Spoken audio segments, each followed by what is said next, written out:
Welcome to Marketplace Masters, the podcast where we go beyond the surface and dive deep into the strategies that actually move the needle on the Amazon vendor platform. I'm your host, Paul Sonneveld, and today we're tackling a challenge that many Amazon vendors face: how to actually unlock the full potential of your data. Let's be honest, Vendor Central is a gold mine of insights, but finding the right reports, interpreting the data, turning them into real business impacts, that's where most vendors get stuck. Now, to help us break it all down, I'm joined by Jimmy Barber from, he's the SVP of Client Strategy Digital Commerce at the Bluebird Group.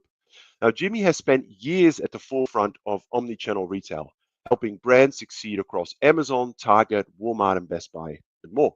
His expertise, turning data into action and helping brands navigate the ever-changing retail landscape with clarity and confidence.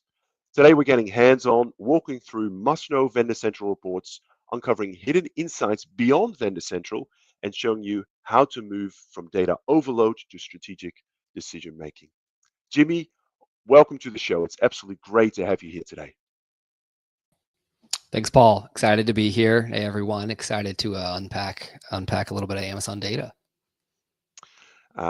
Look forward to it. Just a reminder to our audience, for those who are tuning in live, this is live, which means you have the opportunity to ask Jimmy questions throughout and towards the end of this episode. So feel free to post them either in the YouTube comments or in the LinkedIn comment section of the event, and we will surface them, and I'll get Jimmy to give it his best shot. All right, Jimmy, let's just set the scene here a little bit. Why are we even doing this podcast, right? Like, Amazon vendors have access to lots of data, but many don't use it very effectively. I mean, why do you think that is? Yeah, it's a fun one to unpack, because I think there's first the question of why am I on vendor and what am I doing in vendor versus selling on the marketplace or selling through an aggregator, reseller, whatever it may be, or through distribution. And I think there's to not get into that conversation, but to really hone in on the vendor conversation. I think the biggest challenge is it's a wholesale model that relies on Amazon submitting purchase orders to you and then selling the product as Amazon. And so, the typical issues I see within this area are: you're working with really large catalogs. You're not usually working with, a D2C brand who has a marquee SKU or a couple, 10, 20, 30 SKUs. You're typically working with the thousands of SKUs. And I think the reality for most vendors is you've got multi-brand or so many SKUs that the granularity in which you can really move the data through is just challenging. It's a lot more data across a lot more data points. And I see that as like maybe the biggest issue for most vendors is they work with complex data sets, typically on larger businesses, across a whole host of different items that work, with different seasonalities or different spikes based off of advertising investment or whatever it may be. And so it naturally just creates some friction of, when you're working with larger data sets, you have to have different tools or different mindsets. You're aggregating a lot more data and looking at trends versus digging into ASIN level daily data like, I think a lot of sellers are frankly used to. Yeah.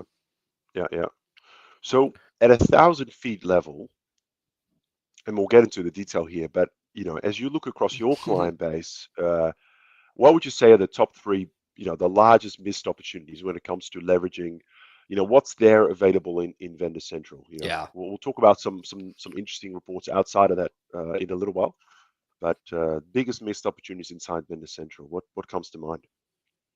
Yeah, I think first and foremost, like and this isn't, a plug towards anything in the industry as much as it is just the Vendor Central data platform is just really a challenge to get data out of. You look at how you have to export reports to do any degree of time series analysis in Vendor Central is close to impossible. So you're either doing the export 50 reports and compile an Excel life, or hopefully you're working with some degree of external data provider or whatever it may be. But I think the first thing is like time series data matters. Being able to get the right level of data granularity across the time frames in which you really can make value happen.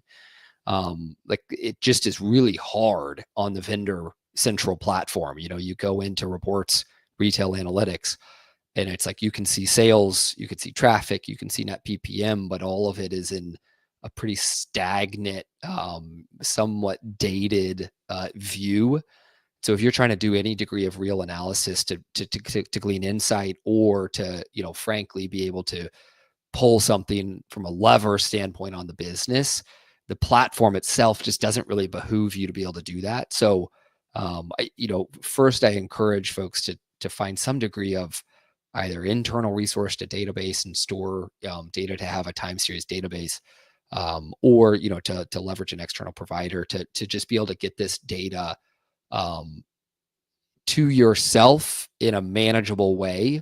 I think that is maybe one of the biggest hurdles I see just in the vendor world. Is the access to the data is a massive hurdle, and there's a lot of solutions out there now for you to be able to get that as a solution. And I just see that as like, we should be able to move past that one pretty quickly.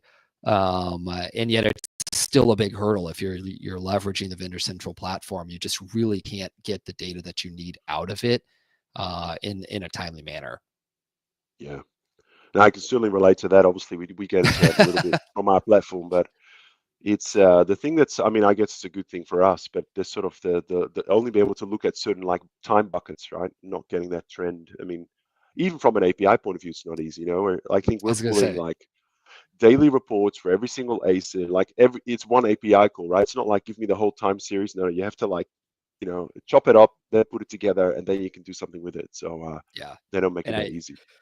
yeah, they just rolled geo data back out for vendors, and even that, it's like, it's an added filter and a column that it's just like the data structure is not super friendly to the analysis that you'd actually want. And so that's kind of first in it, I always struggle whenever you have to like leverage more to be able to run a business. Like I'd love for you to be able to run the business through the platform, but the challenge I think has been they've deprecated so many different features in that platform that like the API source of data really is the most valuable one. And if your team, internally is not able to tap into that, being able to get that data is just really valuable. And frankly, like you don't want that to be the stone you're trying to unturn every day. It's just the access to the data. Yeah, for sure, for sure. Well, let's get into I guess some of the more practical and pragmatic things, right? So top vendor central reports that every vendor should be using. I mean, if you're sort of coming across a new client and they're not looking at anything, what's on your recommendations list? These are the must reports. If you're not looking at these, I don't know, Yeah. daily or weekly, you're probably missing out. What's floats to the top there for you? Yeah. I think there's, I mean, you have kind of your generic reports of traffic, sales, inventory, conversion, and then, kind of your loyalty statistics around repurchase rate or reorder rate. And I think most vendors are living in a more of a traditional retail business, and so they're used to reporting on year over year, month over month, and kind of more generic CPG or retail based metrics. I know on the seller side, we do a lot more visibility at the daily level. Like most, I started my career working with Walmart stores, and like most people in the Walmart retail world don't look at daily level sales always. It's usually rolled up to a weekly level. And so there's some nuances of just when you're working into a wholesale world. Typically you're looking at data on a week over week basis or a month over month. But so I think there's kind of some generic data sets that you're always going to have to kind of check a box on. But we spend a lot of time kind of bucketing really kind of the customer journey into like really four key funnel parts. You have the top of the funnel, which is your traffic, right? It's how are we getting people onto the actual pages, and what does that metric look like? What's the KPI for it? what are the levers that we can pull for it, and how do we benchmark that year over year, or whatever it may be. You have the second layer, which is really engagement. This is where the data is maybe the worst on the vendor side. You have good traffic data. You can see glance views at the ASIN level, down to the weekly or daily level on the vendor side. Like, you've got good visibility to that. Engagement's a little trickier. Like, you get good data from the advertising side. So engagement, we're talking click-through rate. In the Shopify D2C world, would be talking about time on page. This is where maybe the worst data availability exists, at least in the vendor side. But click-through rate and overall, ability to engage and promote your item on deal pages or wherever it is in the Amazon kind of universe. That's typically the middle stage that we're looking at is the engagement. How often and at what rate do people engage with your products? You drill down the next layer, conversion. We can see that we have traffic, we have orders, we have sales. We can back into conversion, and we can kind of spit out, at the weekly or daily level, how, when we get people to the page, how often are they buying? And then the last one is loyalty. And this isn't true for every business. You have some seasonal businesses that, maybe have a 12-month purchase cycle or not have a repeat purchase cycle at all. May not be relevant, but we almost always look at loyalty. A lot of folks in the vendor model are trying to drive a loyalty on the Prime ecosystem platform. And so repeat purchase rate, repeat order rate matter a lot. Subscribe and save matters a lot. And those are kind of the metrics that we dig into on that side. And so I those are kind of the four buckets I always like to lump things into. And it helps you kind of focus on where is the problem, particularly if you're a vendor and you're working across large catalogs. It's really hard sometimes to understand, like, where is the leaky bucket. And I found that those kind of four events in the customer journey are the easiest way to bucket where are our biggest issues. And then you can kind of start to dig into each one of those and understand, what's happening at the ASIN level or subcategory level or brand level, whatever it may be. Makes sense. I was actually going to ask you a little bit around the probably a little technical here, but the manufacturing versus sourcing views on things. Certainly, some of the data you're talking about, things like glance views, be able to drive conversions of that, is very much only available on their manufacturing view. Yeah. And I guess what we're finding is a lot of vendors that we deal with, they actually have underlying catalog setup issues, right? So it's a little bit like, garbage in, garbage out. Yeah. It turns out that, maybe for half their portfolio, like manufacturing views aren't switched on for those ASINs, right? And all of a sudden, data looks really distorted and all of that.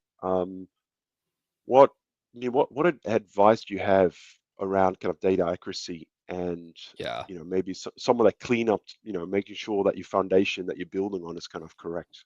Yeah. It's funny because I think you can get so advanced in this Amazon data world so fast, and you start digging into, AMC's the latest greatest trend or whatever the buzzword is around these new data sets. But then the reality is it's like, are the base data sets that you're looking at right?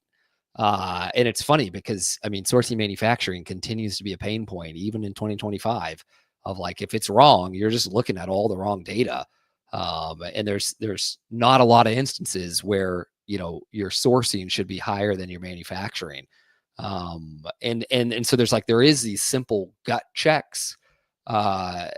It's one of the reasons why when I look at like the most valuable reports in Vendor Central, like one of them is actually the catalog report.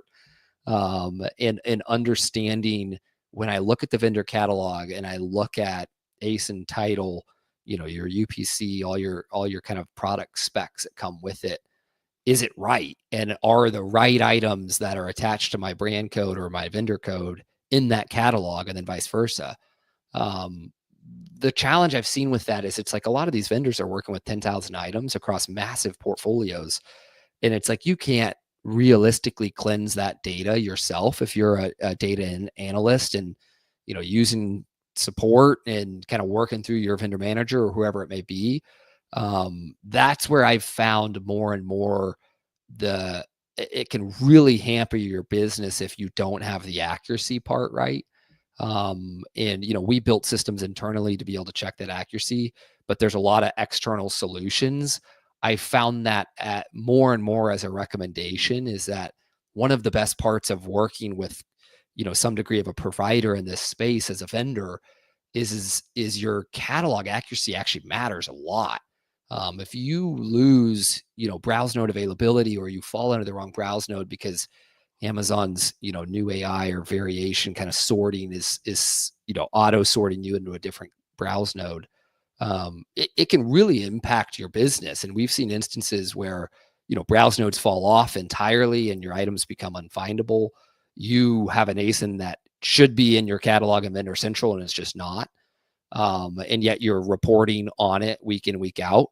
And so there's a lot of instances where we found it is just really helpful to have some stop gaps. And when you're thinking about the ROI finance conversation of that investment, if you're the analyst or the sales manager or the marketing manager over, in charge and responsible for Vendor Central, I always encourage you to kind of say it's a little bit of an insurance policy on top of you getting visibility into the analytics and being able to analyze your business across time frames and more and more data.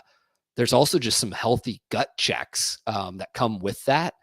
And you can do it manually. It's possible. You can export a lot of reports and you can pull from Keepa or look on the actual product pages. You can do the self-validation, but typically it's across so many different items and so many different categories that's where I think it really shines to have some degree of a partner in that space. Yeah, And it's crazy that's still we've been talking about that for 10 years, Paul, right? It's like it's sourcing manufacturing. It's nothing new. And yet we still see vendor codes. Nothing has changed. Nobody has changed anything on the back end to our knowledge, and you'll pull stuff and it's changed. And so it's a good reminder of you've got to have stop gaps and checks and balances kind of in place all the time. Yeah, no, for sure. I mean, I think a very practical tip that we often do for our clients if we run into issues, just download all your ASINs where you're getting, say, ship revenue on a sourcing view, Mm-hmm. and then download all your ASINs where you're getting ordered revenue and glance views, and just match those lists and see, right, are there any ASINs in your sourcing view that don't even appear on your ordered revenue view or your manufacturing view? That in itself will really shine a spotlight on where your gaps are. And it's really worth getting those fixed before you even dive into any data analysis and the like. Yeah. One of the common ones we'll kind of add to that is to then pull on the PO side, and it's like any ASIN that's recorded a PO in the last 12 months, like we should have ordered revenue and net received inventory and glance view, like simple kind of check. But it's like if we shipped you the ASIN, we should have the data on the ASIN, and yet again, it's not always the case. Yeah. So let's, by the way, I'm seeing a couple of questions flow in. I'm going to leave those until a little bit later. Some of them go a little bit deeper, but Gareth, thanks for your question. I haven't forgotten about it. And just to prove that this is a live show. So please keep those coming. Jimmy, I want to sort of talk about a slightly different topic here, because we're talking about Vendor Central, but actually there's this other thing over here called Seller Central, right? What's it got to do with vendors? I don't know, but what can vendors get out of Seller Central? Let me make the question really because I think this is probably one of the most underutilized avenues for vendors to get much more insightful data. Tell me more. How do you think about this, and what are the data gems out there, or the insights gems that Seller Central can provide to vendors? It's I think a lot of folks in the Amazon space love to talk about this one, and what platform should you sell on and the right way to go to market. And I think what I have found is I think there's some general timidness around operating on both platforms. And Amazon obviously has terms of service and stuff that you've signed up for, depending on what platform or kind of medium you sell through. You have agreed to some things. And so what we have found is there is when you look at the model, right? Like theoretically, a vendor manager at Amazon is the equivalent of an owner of a seller account, right? They are purchasing the inventory. They have full visibility to the product, how it sells, who's buying it to some extent, and are able to analyze that data from an inventory perspective, how they stock it, how they're storing it, how they're shipping it. And that role is a little bit reversed on the seller model, where you as the owner of the brand arguably have that responsibility to buy the inventory and make sure that the inventory is available, and then make sure that the consumer experience is positive. Amazon owns all of that on the vendor model. Really, as a seller, you own all of that on the seller model. The benefit is though, when you're operating on the seller model, you get a lot more of the data to be able to make those kinds of decisions. So you get, best example is search query performance report. You get just basic level search term reporting and what items are converting and working well at the search term level. Theoretically, that's really like the retail team at Amazon's job, because they're the one buying the product and taking the responsibility to sell it and analyzing, where does it sell the best and how do we sell more of it? How do we connect more shoppers with the products that they're looking for? What we found is you can have both accounts open. You don't have to sell through both accounts, and I think that there's some risks, and the whole Amazon universe can debate whether you should operate on both models or what that should look like. I won't go into that one, but you can operate and have both accounts open. When you have that, you get access then to a lot of those reports. And I don't know if, frankly, like a lot of people know that. Like you can open a seller account, pay $40 a month as a vendor, and make sure that you connect correctly through brand registry. Amazon knows who you are. They know what you're doing. Don't list any inventory or any offers. But then you can get access to a lot of this data that sellers have been getting access to for years. There's two big benefits to it. One, it's a totally different way to look at the business. Does the retail team at Amazon really care? Like, not really. It's not really how they look at the business. They manage the business, but it gives you, as the owner of the vendor business, way more control over your advertising strategy, your inventory strategy, your promotional strategy, even your keywording strategy. Whenever you're writing for your listings, it gives you a level of insight that even third-party marketplace providers can't really get you in the same light. And that's just like one report. You can go down a whole host of lists of product opportunities. There's tons of stuff in Seller Central that you just don't see as a vendor. And so I always encourage folks that if you're trying to understand and learn from your business more, and you're able to analyze it at that level, that's really where the rubber meets the road. Like, Amazon's platform is a search engine. And so you've got to be getting some degree of search term level data to be able to optimize the platform. And the problem, I think, for a lot of vendors is they're just operating with retail level data on a search driven platform. And the challenge with that is all your data is reactive. You're not able to actually see what the customer interactions are. And the benefit of when you get that is you can actually start to pull some levers, steer the ship to what's working, and then hopefully, steer away from the things that don't. But that's what we found to be most, really tactically valuable. Search query performance is a phenomenal insight report. Everyone in the seller community has been using it for years. And I'm like, vendors, you can do this. And even if it just gleams small insight, at least you know what your number one search term is. Like, you don't even get that visibility on the vendor platform. $40 a month, right? At least in the US.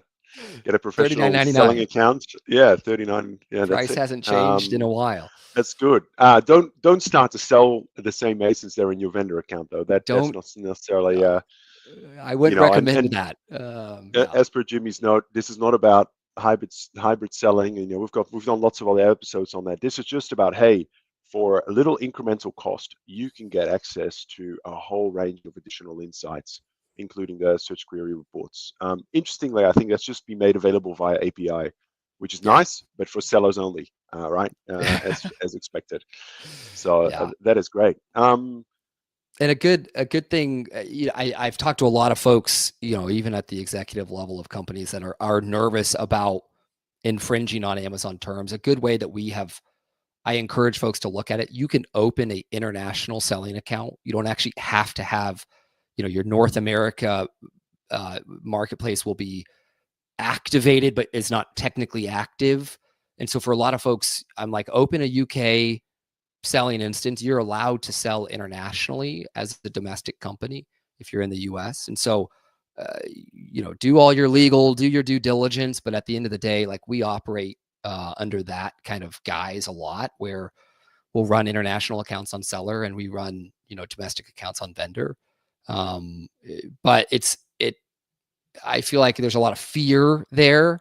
It's one where you got to dot your I's and cross your T's, but I also think that the sheer access to the data is just too invaluable for you to actually, control your business. Yeah.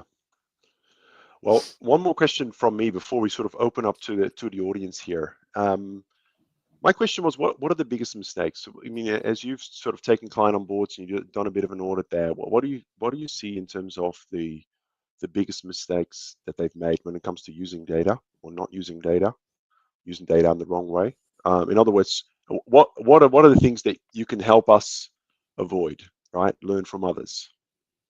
Yeah. The maybe the hardest thing, and this will upset some people, I'm sure, but I push folks really hard to analyze the data that has an action that is at your disposal. And again, on the seller side of it, there's a lot more, like, frankly, actions you can take. You have more control. You can control your price, you can control your inventory, you can control just a lot more. I think one of the challenging things on the vendor side is people can spend a lot of time doing the analysis, digging through the data, doing all these things. But I'm like, look at the actions that you can control on the vendor platform, and dig deep into that data. And some of your biggest controls on the vendor platform are your promotional budget, your advertising budget, your inventory, and your inventory forecasting. And I think a lot of folks spend too much time analyzing, sales or things that they can't really control, or their net PPM. And the reality is like some of those events can't be controlled at the right levers, and you're a lot better off double clicking into the levers that you can actually pull, addressing if your P70 forecast is totally out of whack. Like, that is a really controllable thing that you can work back with your VM, in-stock manager, whoever it may be, to say and flag, hey, we're looking at a forecast on this item and it is drastically different than the category average, than historical performance, or whatever it may be. Like, that is a direct action you can take to then go and influence the forecast, which will then influence your orders and the whole cycle. And I think it's maybe one of the hardest things in the vendor world is you a lot of the times have fewer levers, and yet you have bigger data. And so you end up spinning your wheels on all these data sets that you really can't drive any action on. And so I always try to encourage folks in the space, and maybe here one of the biggest potholes is I hear a long presentation of all the research and analytics that you did, and I'm like, okay, great, what can we change? And it's just like, it's all fun facts, more or less. And so that's maybe the biggest thing, of like, root yourself first. If you're going to spend 4 hours today, spend the first couple on the things that you actually can change in the vendor platform. And I think that's, frankly, a little bit of a hard discernment sometimes to do. Yeah, it's so true though. I mean, sometimes we just love the analysis paralysis, right? It's maybe a word of advice that someone gave me many years ago. Say, before you do the analysis, like, let's assume you had the answer to your question already. What would you do differently this week, right? Absolutely. If the answer is I'm not sure, then maybe do something else, right? Yeah, And I think spot that's on. the crux, because again, most vendors are working with really big catalogs, more complex businesses often, and analysis paralysis is maybe the most common, pitfall. And so I'm like, start there. What can we control? What can we influence?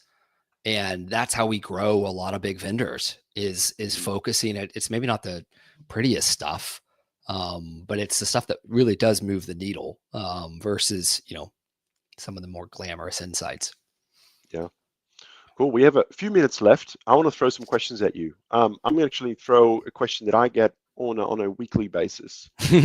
Um, how do you calculate TAR cost for vendor? More specifically, what do you use as the revenue component there? Do you look at ordered revenue, ship revenue, purchase orders, net receipts? Um, Yeah. yeah. This is one of those where it doesn't matter as much the metric that you pick, but it's that you pick the same metrics over the right time period, and then you stick to it and you don't change them. But most commonly, I would say we're looking at, assuming you have manufacturing or sourcing figured out, we're looking at either sourcing or manufactured. Typically, we're looking at ordered revenue. Most accounts shouldn't have a massive difference in ordered to shipped. If you do, it's usually a symptom of something else going on, whether it's peak time frame or whatever it is. But typically, we're looking at ordered revenue. I'm a big fan of looking at some degree of wholesale cost as well, because at the end of the day, that's, as a vendor, what you're really focused on. But not everyone's used to looking at that metric. I would say tacos is most easily understood and then relatable back into the ads infrastructure. If you look at revenue, actual, order revenue to the shopper, you can get yourself into some sticky situations if you're trying to look at wholesale cost over ad spend, but then looking at revenue within the ad portal, over ad spend. So I would typically encourage looking at ordered revenue and trying to keep same metrics. But one of my favorite metric is your actual contribution profit of an item, and then your ad spend paired next to it. I don't know what the acronym for contribution margin over ad spend is, but that's the one that really matters. That's your customer acquisition cost, and that's what you're paying to buy the actual Yeah. shopper out of your pocket. Thank you. I very much enjoyed that answer because this is an ongoing debate, and I may have won a few battles here, at Yeah, least that was a personal one. by quoting you. All right. Let me go back to Gareth's question. Really great one. One thing I've been trying to get to is cost per acquisition versus customer lifetime value. Mm. Trying to see new versus repeat customers in Amazon. Is that something you can see on Vendor Central or Seller Central? Asking as a brand selling in Seller Central. I've got some thoughts on that, but of course I'll let you go first here, Jimmy.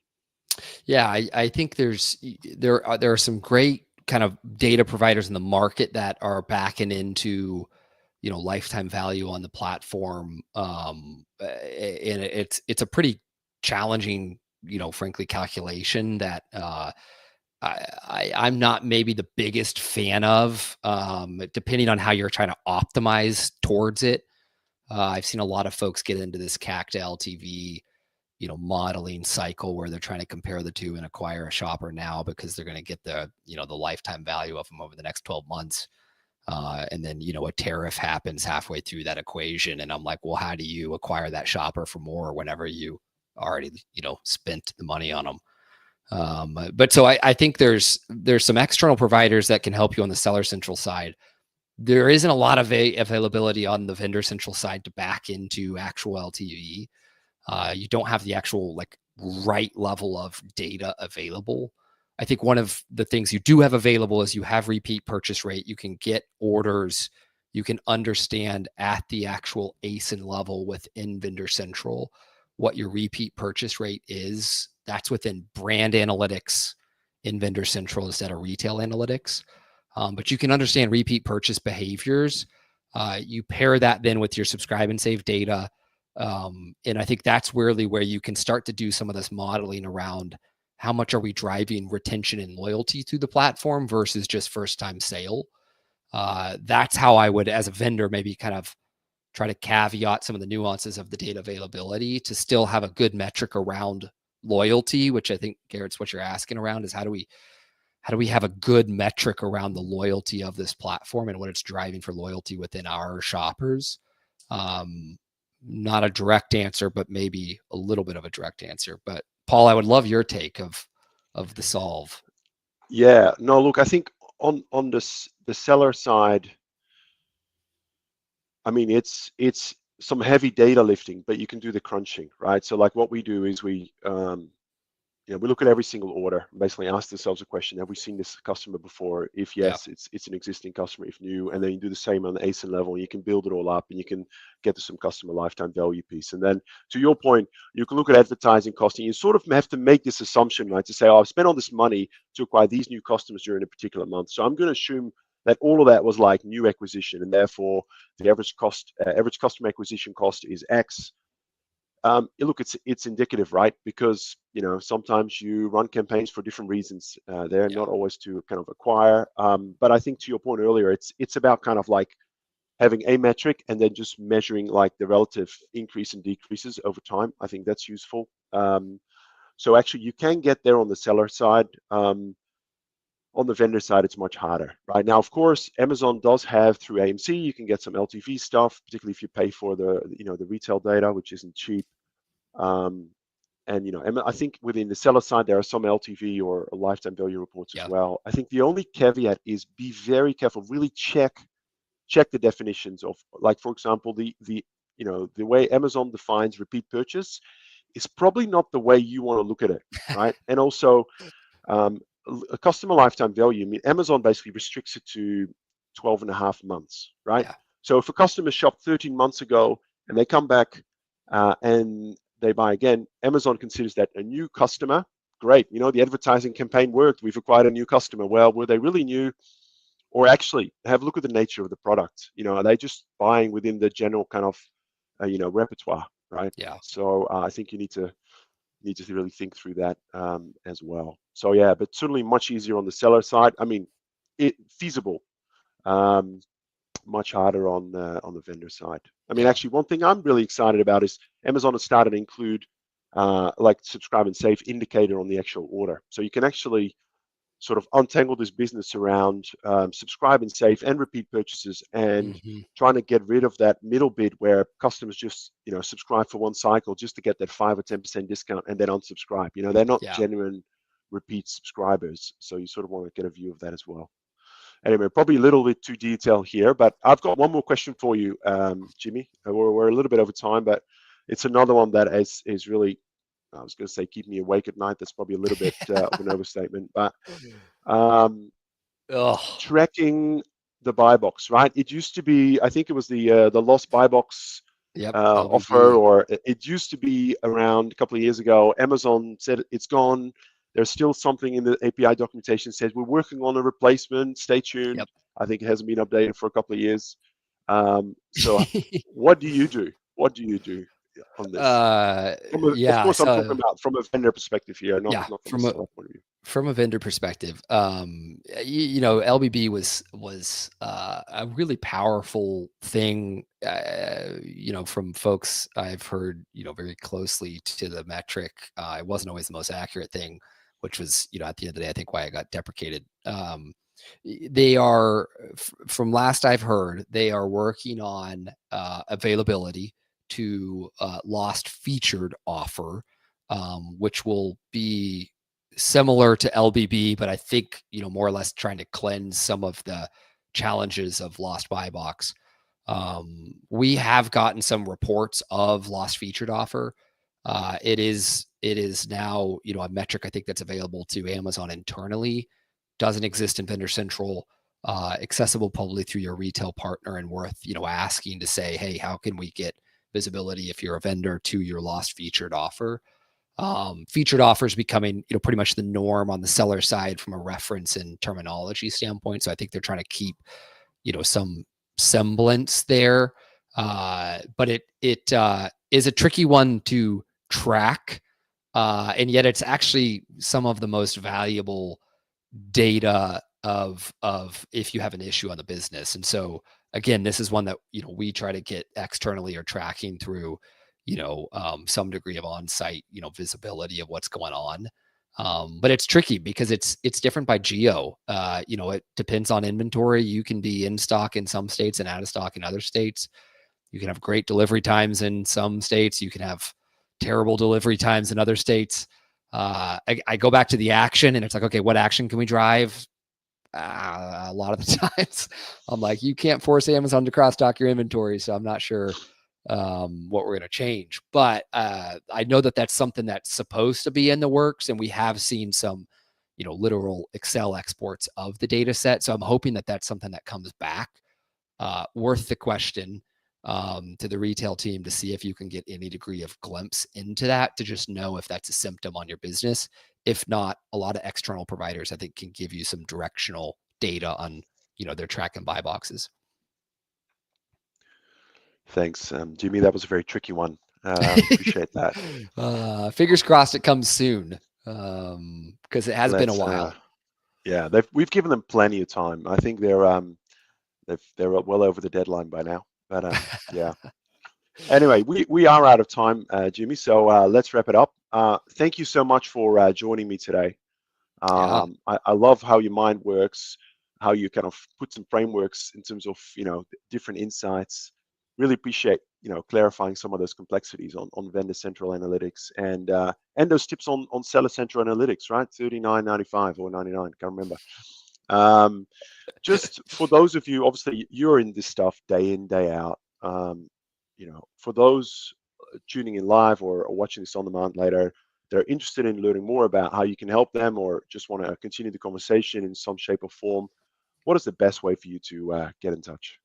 Yeah, shoot me a message on LinkedIn. Always happy to connect, and love meeting folks and hearing folks' stories. In this space, I think it's maybe one of the most exciting things is to hear folks that are building or wrestling. And I'm always a proponent of trying to kind of give. Let's kind of share freely knowledge, because at the end of the day, it's probably going to change in 6 months, and so it doesn't have a very long shelf life anyway. Awesome. All right. Thank you so much, Jimmy. Yeah. Take care. Cheers, Paul.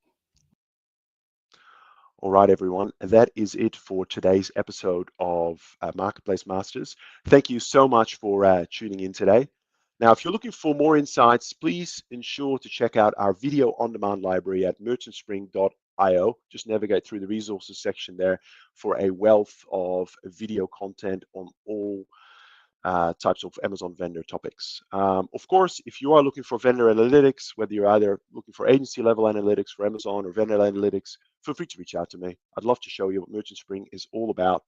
And last but not least, I'm always on the lookout for new topics and speakers and content that you'd like me to tackle next. So if there's an interesting idea that you'd like me to explore or perhaps find the right speaker or an expert for, please send me a message and I will do the research and recruitment for you. Until next time, take care.